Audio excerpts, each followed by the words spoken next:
In this video, we are going to now set up the logic for moving our spider from the right side here to the left side.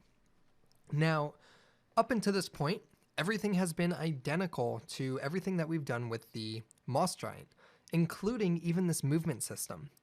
So you guys at the end of this are going to see why it was such a great idea for us to use class inheritance and use our enemy as an abstract class. Right now we're doing separate implementations, and that's okay. You know, object-oriented programming is not meant to be easy, and it takes time to understand it. And working with class inheritance and polymorphism, which we're going to cover later when we get into interfaces, when you're developing, you shouldn't think about optimization from the forefront. Not yet, at least. As you're learning and growing your skills, focus on individual implementations. But when you find yourself doing the exact same process, that's when optimizations can be made to where we don't have to do the same logic every single time for every enemy. Instead, we can look into ways to merge that stuff into one class. So let's go ahead and now focus on creating the AI behavior for our enemy. To get that set up, we're going to do a similar process to what we did for the moss giant so that we have a visual aid. We're going to duplicate the enemy spider. We're going to call this point A. This is going to be point A for the enemy. Or I'm sorry, this is point A for the spider.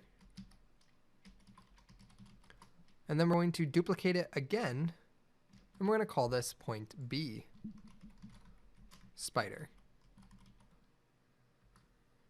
Okay, once we've done that, you're going to take the point B and you're going to drag it to the edge here. And that's going to be our waypoint. So we're going to start at the enemy spider, point A.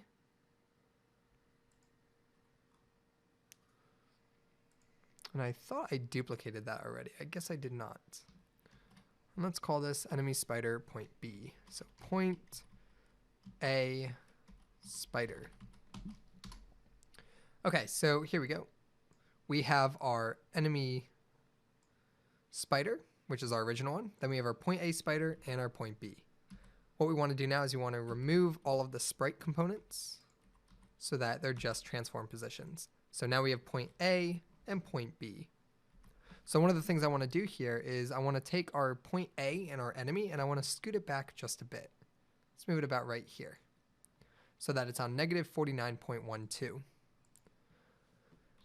Okay, now that our sprites are set up and our waypoints are together, what we can do now is we can select our enemy spider and we can drag our spider script to it.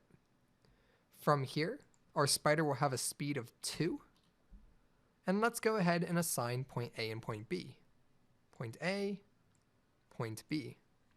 Let's save this. And we can now open up the script.